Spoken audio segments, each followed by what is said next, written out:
Olá, seja muito bem-vindo. Nós estamos estudando o livro de Gênesis. Bora lá?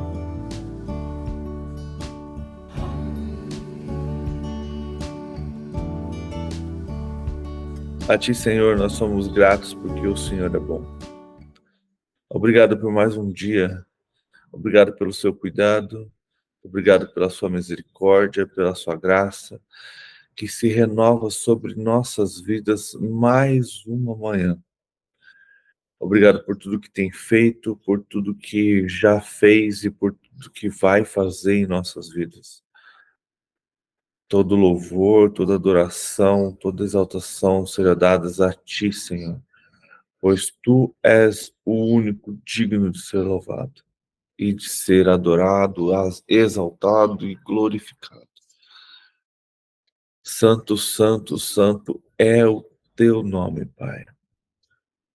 Obrigado por tudo, Senhor. Espírito Santo, vem nesta manhã ministrar aos nossos corações.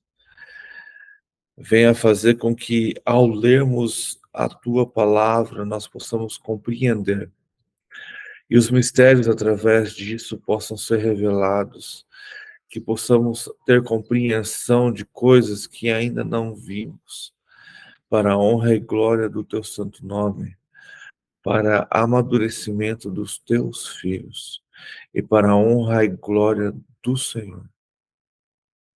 Espírito Santo, derrama sobre nós os dons do Teu Espírito, dons de conhecimento, sabedoria, profecia, e principalmente um dom que vamos precisar muito para esses tempos, que é o dom de discernimento de espíritos, para que não sejamos enganados pela apostasia ou pelo mestre do engano que está para chegar assim.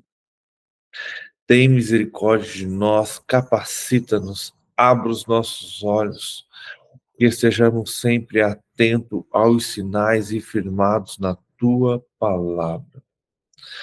Abençoe a vida de cada um aqui presente, aqueles que vão ver isso depois, que a Sua mão esteja derramada sobre a vida dessas pessoas e que a Sua graça faça-os prosperar e o Senhor derrame bênçãos sobre nossas vidas. E que a Sua misericórdia também continue se renovando sobre nós e que os Seus dons de cura e misericórdia também seja sobre nossa vida, para a honra e para a glória do Teu santo nome, Pai. Traga paz para a nossa nação, traga paz para Jerusalém, traga um renovo e uma transformação em nossas vidas, que a nação brasileira possa sentir a Tua presença, possa haver um despertar, um arrependimento tão profundo que há um avivamento derramado sobre nossa nação, sobre o Teu povo, para que essa sede, esse desejo de buscá-lo cresça mais e mais. Trazendo paz para Jerusalém, para o Oriente Médio, nós desejamos e proclamamos Maranata, Senhor. Age com Teu Espírito naquele lugar, para que cada vez mais vidas e mais famílias sejam transformadas, sejam restauradas, sejam convertidas ao Messias, e que o Teu poder seja derramado sobre aquele lugar, ao ponto das pessoas reconhecerem Jesus como Messias, para a honra e para a glória do Teu santo nome, Pai. Perdoa-nos, Senhor. Perdoa os nossos pecados e nos ensina, Senhor, a perdoar aqueles que têm nos ofendido e nos mal. Seja conosco, Senhor, durante essa leitura, seja conosco durante esse dia. Continue, Espírito Santo, a ministrar aos nossos e que tudo o que façamos, Pai, seja para a honra e para a glória do Teu santo nome, para o louvor do Teu nome, em nome de Jesus. Amém. Bom dia, Beth. Bom dia, dona Leonilda. Bom dia, Bom Rose. dia, bom dia. Bom dia. Bom dia a todos. Bom dia. Bom dia. E aí, vocês estão bem? Tudo bem, graças a Deus. Que bom. Curtiu as férias, Beth? Eita, que glória, hein? Ainda bem Muito que Jesus não veio, porque eu esqueci a Bíblia. Levei o celular é difícil. Ai, ai, ai. Glória a Deus. Vamos lá, então. A gente está lendo o livro de Gênesis e a gente, então, passou pela primeira parte, que é a parte da criação, aonde Deus dá aquele relato de toda a sua criação nos 11 primeiros capítulos. E agora a gente vai entrar numa segunda parte, que a gente vai começar a ouvir a história, então, de Abrão. Então, a gente tem ali toda a criação, é muito legal, porque o capítulo 1 e 2 de Gênesis e o capítulo 21 e 22 de Apocalipse, acho que é isso. 21 e 22 de Apocalipse são os únicos quatro capítulos, né, que não existe pecado, que o pecado foi, no início ele não existia e no final ele é vencido. Então, capítulo 1 e 2 de Gênesis é a criação, é a perfeição do Senhor. E aí, depois, então, no capítulo 3, a gente vê o pecado entrando na terra e na vida do ser humano. A gente vê, então, Caim matando o seu irmão. A gente vê Deus cuidando das gerações de Abraão, com Sete, Enoque e Noé, seu pai e seu avô. A gente vê Noé, então, sendo escolhido como o único justo e entrando na arca. A gente vê ali Deus cuidando de Noé na arca e levando toda e lavando toda a terra e tirando toda a iniquidade e a impureza que o ser humano tinha causado. Deus, então, lembra-se de Noé e a arca pousa e Deus abre a porta da arca. E Deus ali então faz uma aliança com Noé, dizendo que nunca mais mataria toda a humanidade com água, com um dilúvio. A gente vê as gerações então de Noé ali sem canja-fé crescendo ao ponto de se juntarem num lugar só. A gente vê um grande nome se destacando, que é Nimrod. A gente vê Babilônia, então, a Torre de Babel sendo construída. E ali a gente vê Deus, então, pegando aquelas 70 famílias que tinham ali e espalhando elas através da língua e levando elas para todas as nações.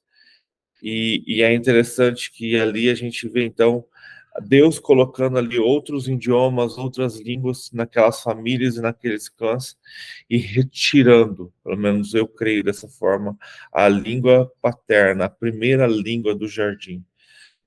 E a gente vê, então, dentro dessa história também de Gênesis 11, começa a se aparecer, então, um personagem bem no final, que é Terá, pai de Abraão, aonde tem seus filhos, né? Abraão, Naor e Arã. E é bem interessante se a gente parar para pensar, quem sai de Ur dos Caldeus, quem resolve sair não é Abraão, não é Abrão que sai. Abraão, quem sai de Ur dos Caldeus com toda a sua família é Terá. Terá junta todo mundo ali e sai de Ur com destino a Canaã. Deixa eu ver se eu consigo colocar um mapinha aqui para ficar bem legal. Se o mapa aparecesse para mim aqui, deixa eu clicar nele aqui. A gente volta para cá, cancela, abre ele. Ele não quer aparecer.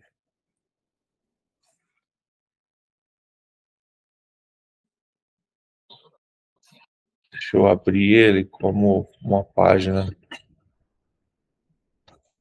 Ai, ai. Aí ele vai aparecer. Beleza. Então, a gente tem aqui algo bem interessante, que é um mapa daquela região, daquela época. Então, a gente tem aqui Ur, bem aqui embaixo. Ó, a gente tem Babilônia bem aqui. Lembra que eu disse que eles ficavam meio juntos? Aqui nesse mapa não mostra, assim como aqui ele precisou dar um zoom para mostrar, mas nessa região aqui há várias cidades. Então aqui é o caminho, né?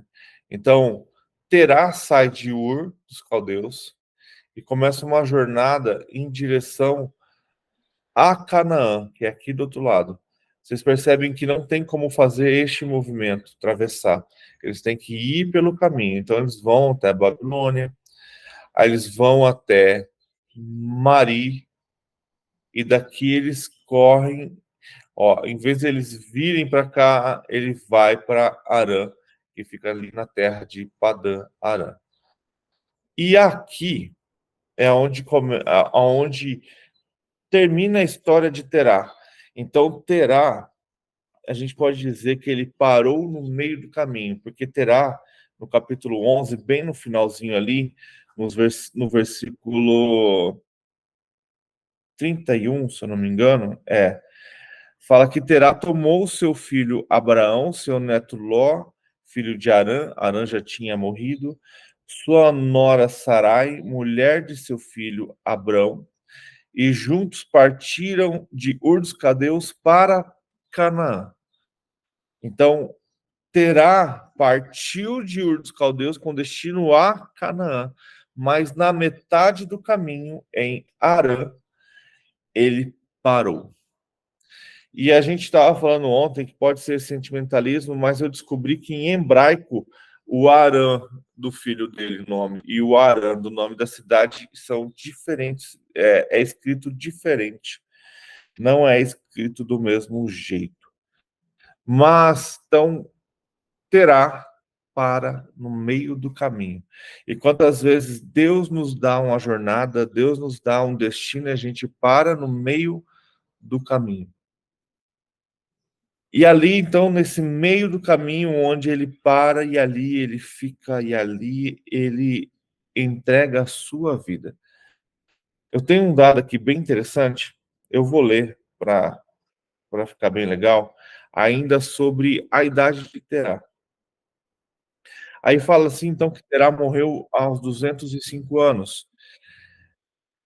Dessa forma, a gente vai ver que Moisés, ou que Abrão, ele sai da terra de Arã para Canaã com 75 anos. A gente vai ver isso agora no 12. Então,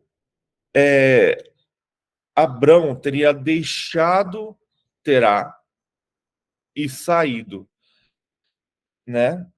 E depois Terá teria morrido. Mas olha só.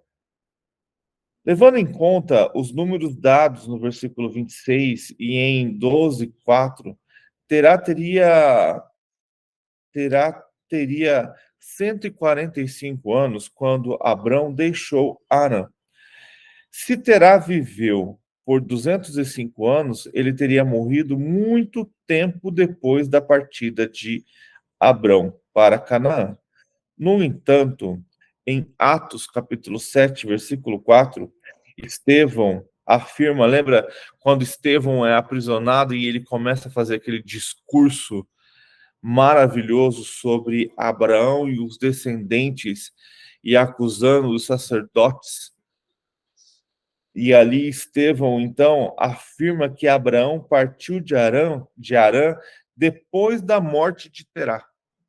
Então, Estevão, lá no futuro, ele fala que, na verdade, Abrão só deixou Arã depois que Terá morreu.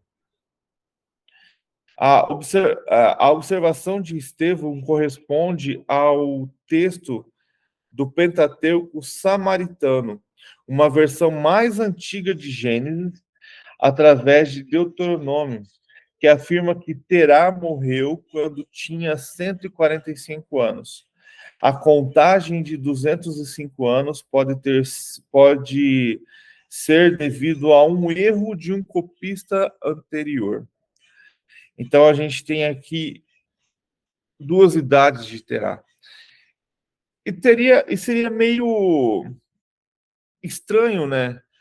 Meio rebeldia de Arão, apesar de ter sido um chamado de Deus, abandonar seu pai na velhice para ir para outro lugar. Então, quando Estevão fala isso, né, que Abraão deixou a casa de seu pai depois que seu pai morreu, dentro de um contexto judaico, vocês lembram que quando tem um rapaz que pede para Jesus se ele pode segui-lo, e Jesus fala, vem, ele fala, mas deixa eu primeiro enterrar os meus pais. Aí Jesus fala que os mortos enterrem seus mortos. Deixa eu só desligar meu celular aqui, peraí. Ficou longe hoje.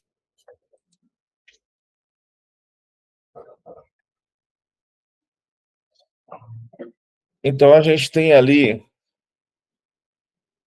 algum contexto judaico, né? Então pode ser que Abraão saiu antes de Terá morrer, e pode ser que Abraão esperou Terá morrer para sair da terra, ou então para Deus chamá-lo novamente para ele sair de Arã. Então Abraão é chamado para sair de Arã, e aí ele faz essa viagem até Canaã, e ele vai parar aqui em Siquém, ali perto de... Ele passa por Siquém e Betel. Então, Abraão, na primeira viagem dele, ele fica nessa região aqui, então, de Canaã.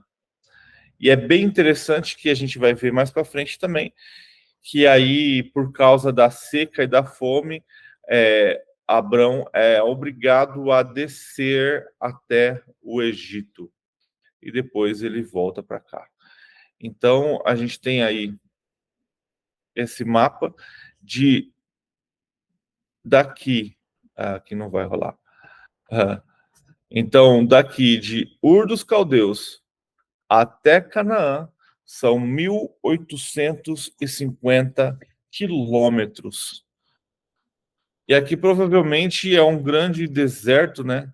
Então, por isso que o caminho, ele sempre segue ali, você pode ver a parte mais verde, onde provavelmente tinha alimento, e uma jornada mais fácil, né, perto de cidades. E aqui essa região mais inóspita. Então, para a gente começar, Gênesis capítulo 12. Então, a gente vê aí uma jornada de Terá, saindo, então, de Ur dos Caldeus, indo para Canaã e parando no meio do caminho. E então depois a gente vai ver então Abrão sendo chamado para continuar e finalizar esta jornada. Gênesis capítulo 12, versículo 1. Então o Senhor disse a Abrão: saia da sua terra, do meio da sua parentela e da casa de seu pai, e vá para a terra que eu lhe mostrarei. Essa passagem aqui tem o Lech Lecha, né? Que acredito que vocês já devem ter ouvido, que não significa não só sair do meio da sua parentela, é saia de você mesmo. Saia para dentro de você mesmo. Abandone este povo. Esse povo que era idólatra, então ali os irmãos ali Naor e a resto da família provavelmente também era. Abandone todo esse povo e vá para onde eu te mostrei. E aí Deus faz uma promessa ali para Abrão: farei de você um grande povo e o abençoarei. Tornarei famoso o teu nome e você será uma bênção. Abençoarei os que te abençoarem e amaldiçoarei os que te amaldiçoarem. Por meio de você, todos os povos da terra serão abençoados. Então Deus dá uma promessa para Abraão que vai se estender por toda a sua geração, para que através desse povo todos os povos da terra sejam abençoados. Aqui me deixa mais claro ainda aquela passagem de Êxodo, quando o Senhor ali pega o povo e fala para Moisés: santifique este povo, porque eu vou falar com eles. Porque agora eles serão meus sacerdócio real. Então, vou usá-los para o que realmente eles são. A gente vê ali, então, todo aquele povo abençoado, recebendo a bênção que veio de Abraão. E agora são milhões, milhares ali de pessoas. Só que eles não compreendem. Então, o desejo, olha só, de Deus, através de Abraão, é abençoar todos os povos da terra. Então, Deus iria fazer do povo hebreu, naquele momento, do povo de Israel, sacerdotes. Todos sacerdotes. E a ideia de Deus era que o Deus vivo, a história do Deus vivo fosse espalhado por toda a terra, mas o povo hebreu ficou com medo da presença de Deus. O povo recuou. E aí, então, Deus teve que, de novo, segurar seu plano, fazer sacerdotes para que haja purificação no meio do seu povo, porque o povo era um povo reclamão, um povo pecador, e não tinha mudado. Lembra que ali ainda era um povo que tinha acabado de sair do Egito, e aí Deus escolhe Moisés, escolhe Arão, e aí a gente vai ver toda uma história de sacerdotes cuidando do povo junto com o rei. Então não tem um sacerdócio real, tem o sacerdote e vai ter o rei. E vai ter juízes, né, que a gente vai ver também durante essa jornada. Mas a gente vê que lá na frente, então, vem aquele que vai ser o sacerdócio real, que é sacerdote para sempre, que é sumo sacerdote para sempre, e é nosso rei. E através dele, então, agora, todas as nações podem ser abençoadas. E com a sua volta, o seu regresso, então, todas as nações serão abençoadas através de Cristo Jesus, que é da descendência de Abraão. Por isso que genealogia é importante. Vamos continuar. Gênesis 12, versículo 4. E Abraão obedece ao Senhor. Partiu Abraão como lhe ordenara o Senhor. Só que ele comete um erro. E Ló foi com ele. Lembra que Deus pediu para ele sair do meio da sua parentela? Ele leva um parente. Abraão tinha 75 anos quando saiu de Harã. Levou sua mulher Sarai, seu sobrinho Ló e todos os bens que havia acumulado e os seus servos comprados em Harã. Partiram para a terra de Canaã e lá chegaram. Eu acho isso bem legal, que muitas vezes a gente não presta atenção no que está lendo. Eu, até não estudar a Bíblia, eu tinha a impressão que Abrão e Sarai tinham ido sozinhos embora. E talvez ali levado Ló e depois se separado. Mas, por exemplo, tem uma série, eu acho que tinha na Netflix, não sei se vocês já chegaram a assistir, uma série chamada The Bible.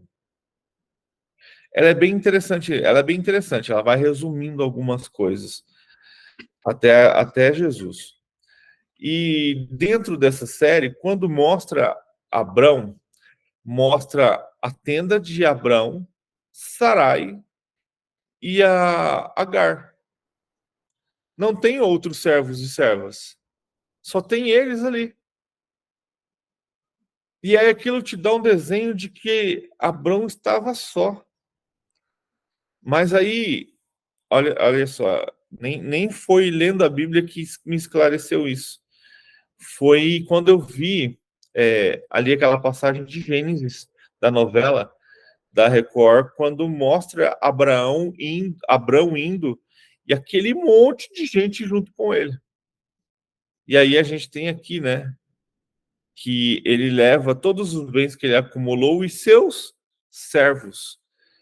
Então, Abrão não vai sozinho. Assim como a gente vê lá na frente, quando Jacó entra no Egito, ali entram não só Jacó, seus filhos e suas noras, que já é bastante gente, mas são 70 hebreus. Eu acredito que ainda pode ser até mais com servos e servas, porque ali já tem os filhos, os netos e por aí vai, né?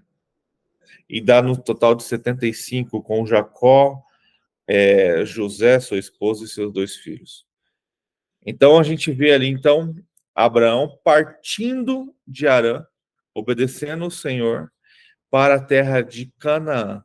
E lá eles chegaram. Versículo 6. Abraão atravessou a terra até chegar no carvalho de Moré, em Siquém. Naquela época, os cananeus habitavam essa terra.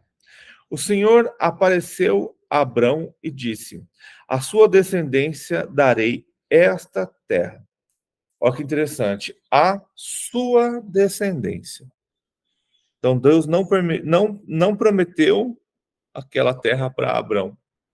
Prometeu a sua descendência, aos que vierem. Abrão construiu ali um altar dedicado ao Senhor. Olha o sacerdote, o adorador, que lhe havia aparecido. Versículo 8. Dali prosseguiram em direção às colinas a leste de Betel, onde armou acampamento, tendo Betel a oeste e Ai a leste. Construiu ali um altar dedicado ao Senhor. De novo, Abrão adorando ao Senhor. E invocou o nome do Senhor. Depois, Abrão partiu e prosseguiu em direção ao Negueb. Isso é bem interessante porque ele fala aqui que Abrão ele então montou acampamento. A gente vai ver durante toda a história de Abrão montando então tendas. Abrão nunca vai para dentro de uma cidade ou então mora em edificações sólidas. Abrão, e na verdade ele traz esse contexto para os seus filhos que também vivem desse jeito. Então, Abrão está sempre em tendas, sempre em acampamento. E é muito legal que quando a gente avança lá para Hebreus, o autor de Hebreus fala que Abrão, ele não constrói uma edificação, uma casa, define assim, agora aqui vamos morar, porque Abrão estava perseguindo a cidade celestial. Adão perseguia a cidade de Deus. Então, por que ele ia parar numa cidade qualquer se não fosse na cidade do próprio Deus? Versículo 10, Abraão no Egito. Houve fome naquela terra. E Abraão desceu ao Egito para ali viver algum tempo. Então, Abraão desce para o Egito e passa um tempo no Egito por causa de fome, pois a fome era rigorosa. Quando estava chegando ao Egito, disse a Sarai, sua mulher: bem sei que você é bonita. Quando os egípcios a virem, dirão: esta é a mulher dele, e me matarão, mas deixarão você viva. Diga que é minha irmã, para que me tratem bem, por amor a você, a minha vida seja poupada por sua causa. Então, Abraão combina com Sarai uma meia-verdade, né? Porque ela realmente era irmã dele, meia-irmã, mas ele pede para que não fale que ele era casado com ela. Versículo 14. Quando Abrão chegou ao Egito, viram os egípcios que Sarai era uma mulher muito bonita. Vendo-a, os homens da corte do faraó a elogiaram diante do faraó. E ela foi levada ao seu palácio. Ele tratou bem a Abraão por causa dela, e Abraão recebeu ovelhas e bois, jumentos e jumentas, servos e servas e camelos. Então, olha só. Houve, então, uma mentira. O faraó leva Sarai. Aqui a Bíblia ele não deixa muito claro, mas para ele dar presentes para Abraão, não levou ela para ficar lá cuidando dela porque ela era bonitinha, mas a levou para ser sua esposa. Com certeza ali para o faraó, uma de suas esposas. Lembra-se que o faraó ele é descendente dos cananeus, né? O Egito faz parte ali também da tribo de Cã, os egípcios, né? E depois dentro dos egípcios saem os filisteus. E aí, então ele leva Sarai para o seu palácio e ele dá presentes para Abrão, e Abrão então enriquece no Egito por causa da sua meia-verdade. E a Bíblia não relata aqui, mas provavelmente tempos passaram, né? Abraão ficou algum tempo ali no Egito. E imagina a dificuldade desses dois dentro do Egito. Versículo 17. Mas o Senhor puniu o faraó e sua corte com graves doenças por causa de Sarai, mulher de Abrão. Por isso o faraó mandou chamar Abrão e disse: o que você fez comigo? Por que não me falou que ela era sua mulher? Olha que interessante. Vamos para a interpretação de texto. Por que você não me falou que ela era sua mulher? Tem alguém com uma versão diferente? Tipo, falando que ela é sua mulher?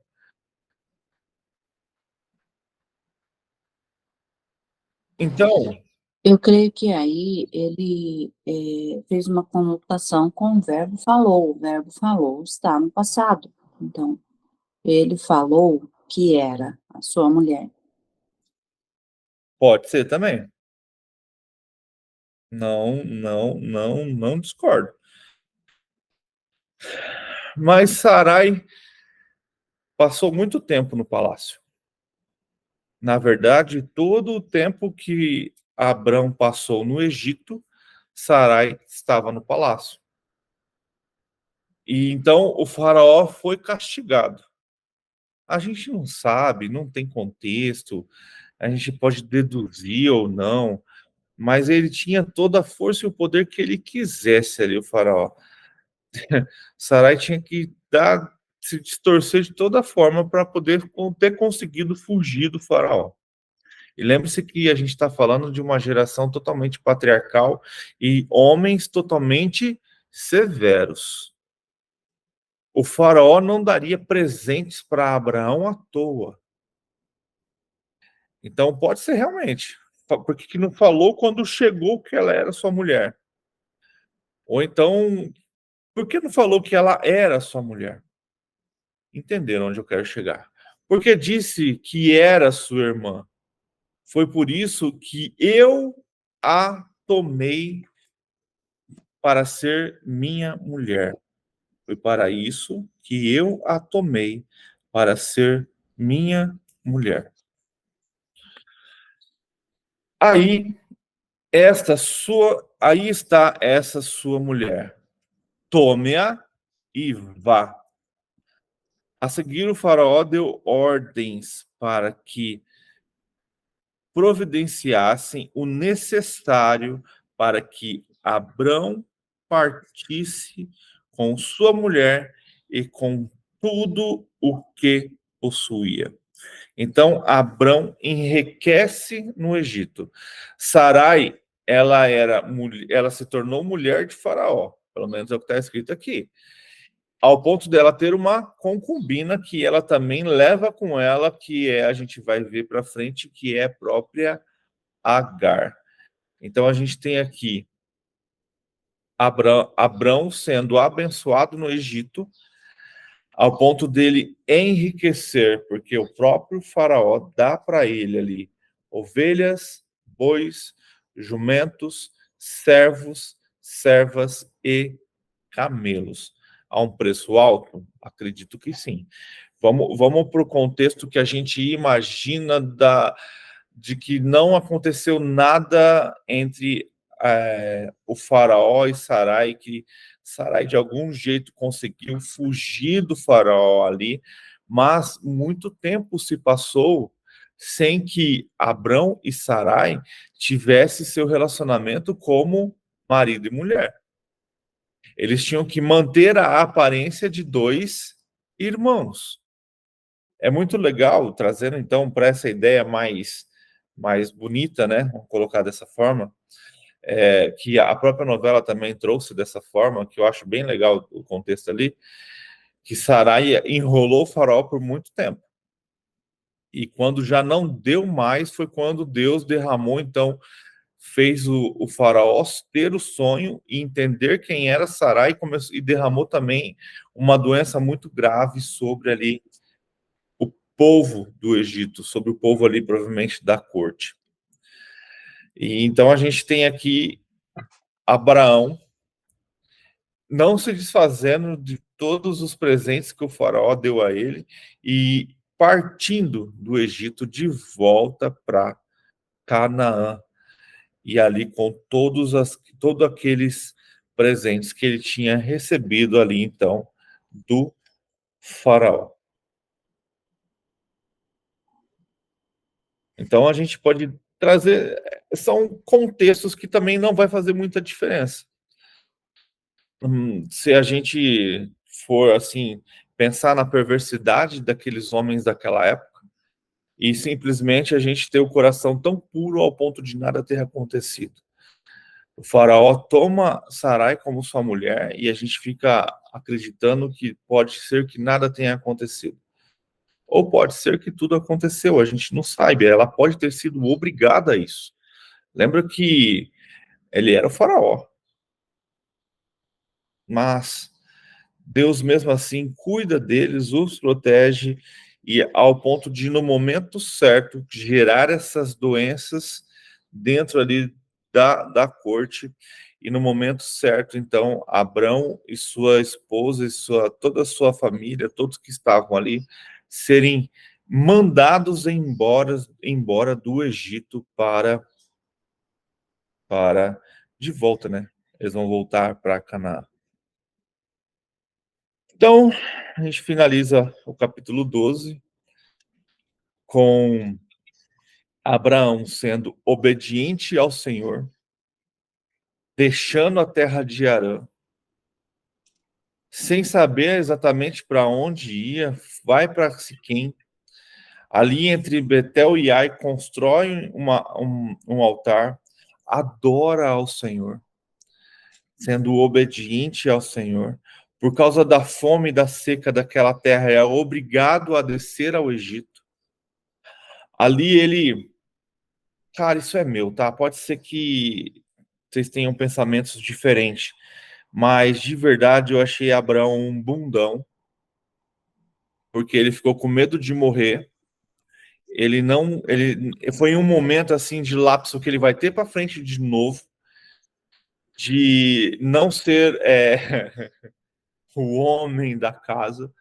Cara, se morrer, morreu. Cadê? Você não acredita na promessa do Senhor? Deus prometeu que você seria abençoado e você seria, o teu povo serviria aquela terra, e ele não tinha filho. Então a promessa que Deus tinha feito para ele ainda não tinha se cumprido. Como que ele morreria? Mas Deus... nós fazemos isso hoje, né? Hã? Nós fazemos isso hoje, né? Sim, muito. Promessa de Deus e muitas vezes recuamos por bobeira. Por medo. Sim. Eu vejo em Abrão aqui um temor pela sua própria vida. E é isso que você falou. Hoje nós fazemos a mesma coisa. Deus nos dá algo e muitas vezes recuamos por medo na nossa própria vida. Lembre-se que estamos caminhando, não sei em qual geração, se vai ser na nossa, dos nossos filhos ou netos, mas estamos caminhando, eu de verdade espero que seja na nossa, estamos caminhando para o momento onde seremos provados. E não é essa provaçãozinha que a gente tem hoje, não, provados mesmo. Ou você nega Cristo ou você morre. Aqui, Abraão, ele deixou que sua mulher fosse entregue ao faraó por medo da sua própria vida. Se é que ali a sua fé ainda não está tão firmada, né? Ele está começando a sua jornada com Deus. Vamos trazer que Abraão seria apenas um novo convertido, né? Mas ele entrega a sua esposa, cara. Ele entrega a mulher da sua vida, a mulher com qual ele escolhe viver mesmo não tendo filhos, para uma cultura onde isso era muito importante. Você imagina o quanto terá seu pai não o incomodou por ver seu filho primogênito não tendo filhos. A gente vê Naor e Arã sendo mais novo já tendo filhos. E Abrão, sendo seu filho primogênito, não tinha. Então, e naquela época, Abraão podia muito bem, pelo fato de Sarai não ter filhos, casar com outra mulher, para que a sua descendência não se perdesse. Então, ele por medo de morrer, ele entrega a sua joia preciosa na mão de outro. Vamos para o contexto de que nada aconteceu, mas, cara, ela foi embora. Vocês conseguem imaginar isso hoje? Eu não consigo. Eu prefiro morrer. De verdade. Lembra que a gente leu em Efésios, quando fala do homem, os deveres do homem é morrer pela sua esposa? É morrer pela sua família? E aqui a gente vê Abrão entregando o seu bem mais precioso na mão do faraó, por medo de morrer. Então, é forte, mas eu vejo ali uma covardia vinda de Abrão. E mesmo ele adorando e obedecendo ao Senhor, Deus falando direto com ele, ele não confia que o Senhor o protegeria. Ele cria uma solução. Olha isso, cara. Quantas vezes ouvimos a voz de Deus falando para que a gente faça A, e a gente dá um jeitinho para fazer A mais B, e aí se torna um caos, porque não fazemos como Deus pediu. Abraão, ouvindo ao Senhor, obedecendo ao Senhor, sai da sua terra, vai para uma terra estranha, ali ele continua adorando ao Senhor, ele constrói 2 altares de pedras, e quando ele desce para o Egito, parece que ele esquece do Senhor. Ele esquece daquele que o enviou. Então, muitas vezes, Deus nos dá uma promessa, a gente faz uma jornada, e no meio de alguma tribulação que a gente realmente vai ter durante a nossa jornada, em vez de nos firmarmos no Senhor e acreditar na sua promessa, nós queremos dar o nosso jeitinho. Nós queremos dar um jeito de escapar aqui como da própria morte. A gente quer dar um jeitinho para que nada acontecesse. Cara, aqui não relata, mas você imagina na cabeça de Sarai, vocês mulheres, qual o sentimento ela não teve? Daquele que é o amor da sua vida, aquele que tecnicamente teria que a proteger, que é aquele que é o alicerce dela, que cuida dela, que é o provedor dela, permitir que ela fosse entregue a outro. Acho que a partir desse momento ela ficou bem segura, hein? Nossa. Uhum. Imagina Me isso, cara. entrega fácil, né? Então, a gente vê também aqui que ela ficou assim muito insegura e falando do próprio namorado dela, né? Falar assim, não, você tem que passar como fosse minha irmã. Você tem que chegar lá e falar que é minha irmã, né? Né? Ainda ele mentiu e falou para ela mentir também, né? Ela também foi ali como quieta, não acabou calada, né? Passou-se como a irmã dela. Você vê lá no versículo 10 que fala assim, por que me disseste que é minha irmã, que foi sua irmã? Por que isso a tomei por minha mulher? Quer dizer que o faraó lá, ele tomou por mulher. No 19, é. Né? No caso dessa situação, ele tomou por mulher, né? Eis aqui, né? Ele fala, agora, pois, eis aqui a tua mulher. Toma e vai. Viu? A mentira.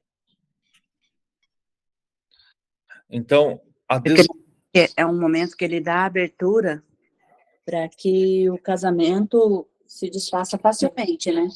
Ele dá abertura para que qualquer coisa que aconteça, ela escolha outra direção, porque ele não deu segurança para ela.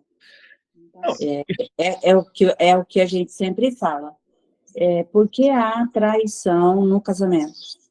Porque certa pessoa, ou homem ou mulher, não está segura naquela outra pessoa. Não confia,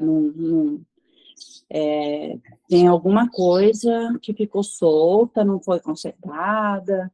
Então, aí, mas por que fulano fez isso? Tudo há um contexto, vai encaminhando. Vai uma somatória, né? E tem mulher que eu falo mulher, mas é assim, tanto ambos os lados. Eles vão consertando cada detalhe, mas tem pessoas que guardam. Vai guardando, vai falando, não faça isso, não faça... E a pessoa vai indo, vai indo, vai indo. Chega uma hora, aconteceu. Mas como as pessoas ficam, mas como aconteceu isso? Porque tudo é um caminho, tudo é um projeto. Foi acontecendo isso, não consertou. Foi acontecendo isso, não consertou. Até que chegou o limite. Então, quer dizer, ele deu essa brecha, essa abertura. A partir desse momento, ela não está mais segura nesse casamento. É interessante isso para a gente, né? A gente vê também o arrependimento dele também, né? De tanto ele nunca deixou ela sozinha no palácio, sempre ele estava ali ao lado. Tanto que quando o faraó falou assim, lá, né, chama ele lá. Ele estava ali, não estava longe. Ele se manteve no Egito, né? Mas se a gente parar para pensar, ele não fez ali por perto. Isso não é segurança. Ele esteve no momento, mas ele foi muito covarde. E ele não fez nada. Não foi Abrão que tirou Sarai do faraó. Foi Deus. Foi o próprio Deus. A presença não é importante. A pessoa pode estar presente no dia a dia e ser uma pessoa bem distante. Isso não é. A obediência de Sarai também. A gente vê a obediência de Sarai. Eu queria trazer para vocês a visão do meu livro de estudo, que eu achei bem interessante. Finaliza uma parte e começa outra da seguinte forma. A graciosa promessa de Deus levou Abrão a repetidos atos de adoração e gratidão. Ele edificou o altar, né? O entusiasmo religioso inicial de Abrão enfraqueceu quando enfrentou fome em Canaã e foi forçado a migrar para o Egito. Aqui, o temor humano substituiu a confiança em Deus como princípio orientador. Boa observação, olha aí. Então, mas continua. Ó. Continua, Beth, espera aí, ó. Descrever Sarai como irmã era uma meia-verdade que induzia a erro e tinha o propósito de prevenir-se de futuros pretendentes. É possível que Abrão tivesse esperança de adiar qualquer casamento proposto e então deixar o Egito mais à frente, quando as coisas melhorassem, né, a fome. Só que antes disso acontecer, né, deixar o Egito antes disso acontecer. Mas pedidos de casamento feitos por reis não podem ser rejeitados. E Sarai viu-se no harém do faraó, de maneira como se conta a história. Fica claro que o comportamento de Abrão não é elogiado.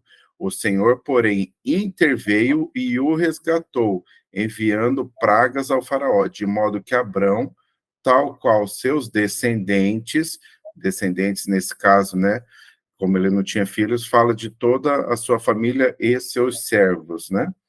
Escapou do Egito grandemente enriquecido.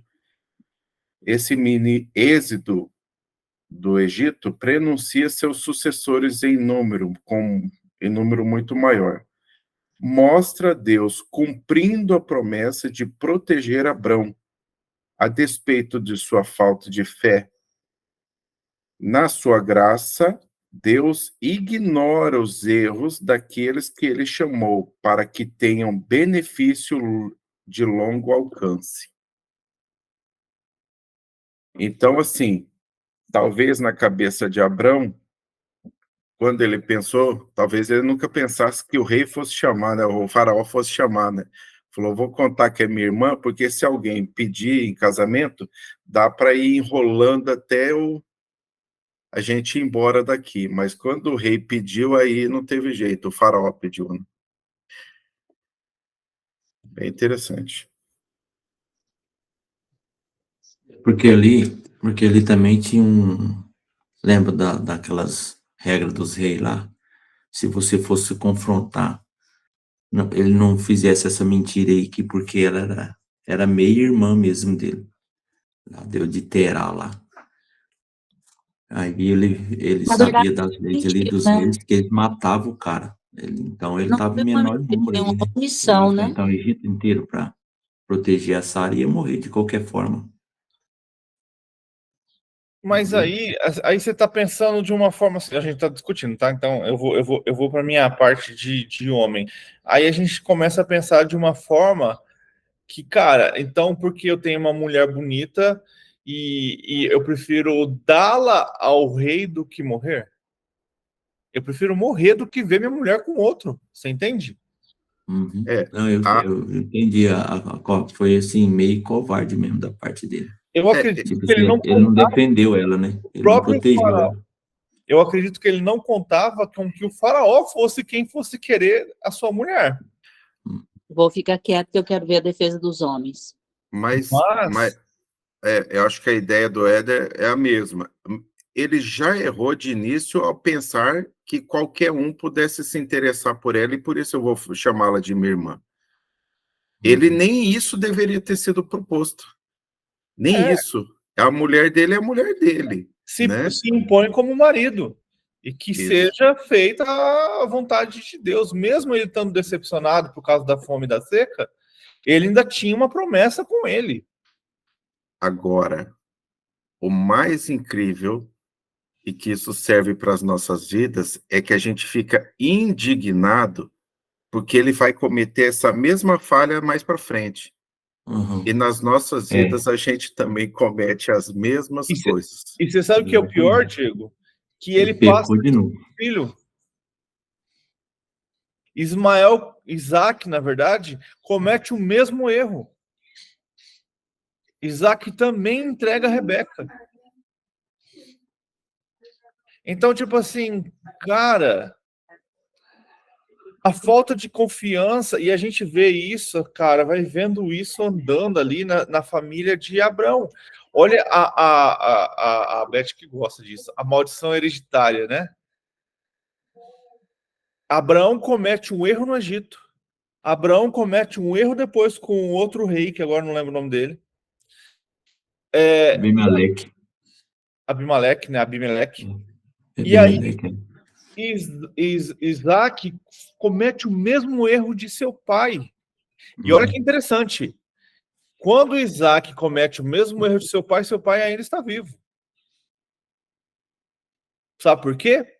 Porque se a gente pegar aqui de novo a genealogia, Abraão morre depois que Esaú e Jacó nascem.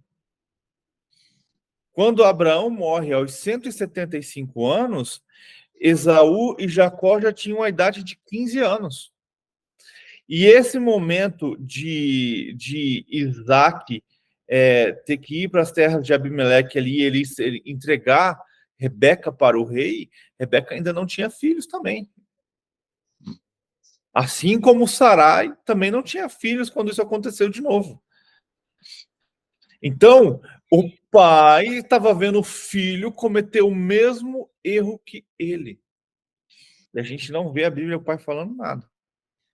A gente nem sabe se estava junto também, né? Mas acredito que eles viviam ali em comunidade.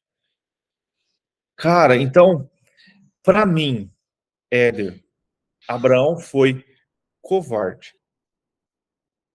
E essa covardia dele, eu acredito que foi um preço muito caro para ele. Ao ver a sua amada ser tomada. Olha a maneira com que o faraó falou. Por isso a tomei como minha esposa. Como o Diego disse, para aquela época, cara, o rei falou, parou. Então não tinha o que Abraão fazer. É sua irmã? Então agora será minha esposa. Ela vai vir para o meu harém. E você não pode fazer nada. E pior que isso, o faraó deu presentes para Abraão pela sua mulher, pela sua irmã, né? E ele aceitou. E no meio desses presentes vai estar a queda de Abraão de novo, que vai trazer toda essa guerra que a gente vê hoje, que vai trazer o filho da carne, que é Ismael. Então, Que olha, foi, né? Ele a fez uma prostituta, né? olha os erros, cara. Um pequeno detalhe, um pequeno erro, toda a consequência que isso vai acontecer.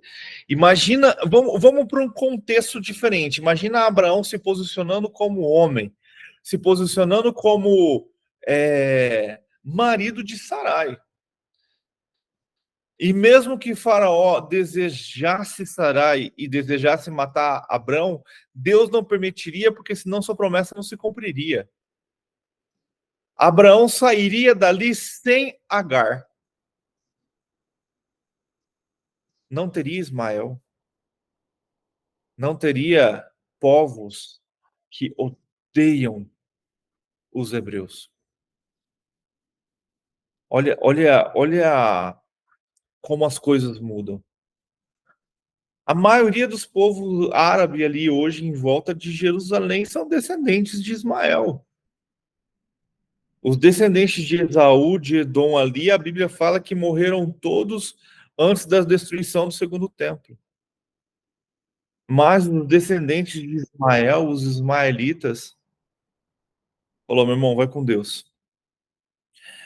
Eles estavam todos ali, cara. Todos ali. Estão, né? Não estavam.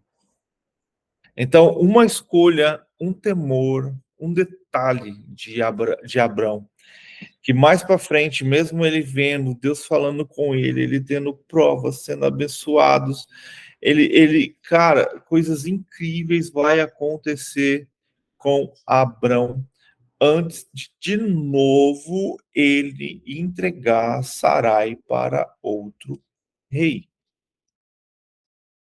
Eu estou olhando aqui e Abraão já tinha Ismael quando isso aconteceu de novo, né? Cuidado que você está falando Abraão. Abrão. Ah, mas dá o mesmo cara. Eu vou confundir às vezes mesmo. É muito igual, era mais fácil, mas Jacó foi mais fácil, né? De Jacó para Israel, a gente não confunde no falar, né? Sarai também. Mas Deus cuidou dele, mesmo ele tendo passado por essa prova, acredito que deve ter sido muito sofrido para os dois. ao ponto de que Deus teve que intervir, né? Levando essa grave doença ali ao palácio para que tudo fosse revelado, né? Para que tudo fosse revelado, então Sarai fosse devolvida a Abrão e ali ela fosse, então, eles saíssem do Egito ali vivos, né? Vamos colocar dessa forma, já que o medo de Abrão era de morrer. Então a gente finaliza aqui, capítulo 12, o chamado de Abrão, que foi maravilhoso, Deus mandando ele sair de dentro dele mesmo, né, Leste Lerá, ir para uma outra terra que ele não conhecia, ele adorou o Senhor e foi abençoado. Mas como Deus é maravilhoso na contagem das suas histórias, ele mostra que somos humanos falhos. Assim como Noé construiu uma arca, foi protegido por um dilúvio, no final da história dele há uma falha. Assim como Adão vivendo com Deus, no final da sua história há uma falha. Assim como toda a geração ali de Adão até Noé há falhas, porque a gente vê que ali que eles todos se pervertem, ao ponto de Deus falar que só Noé era justo. Então, isso que eu acho maravilhoso na Bíblia, ela não esconde a falha dos homens e mostra o quanto Deus é bondoso, misericordioso, maravilhoso, grande e perdoador. E como mesmo a gente se desviando do caminho, ele vem com a sua vara e o seu cajado e nos coloca de volta, e a gente e Deus continua a andar com a gente quando a gente volta para o caminho, né? Porque se a gente resolve sair e não voltar mais também, fica difícil. Fechou, gente? Vamos então estar finalizando, e aí a gente volta amanhã, se Deus assim permitir. O Delei, você ora para a gente, por favor? Sim. Amém. Vamos orar. Senhor, estamos aqui reunidos para agradecer e te adorar, Pai. Obrigado pela oportunidade de estar aqui fazendo o teu querer, a tua vontade, Pai. Nos ensina, Pai, cada dia mais a nos perdoar para ser perdoado. Perdoar quem nos tem nos ofendido, nos magoado, nos contrariado, nos machucado. Perdoa, Pai, nossos pecados, nossas injustiças. Senhor, sabe de todas nossas aflições, de nossas dores, de todos nossos problemas.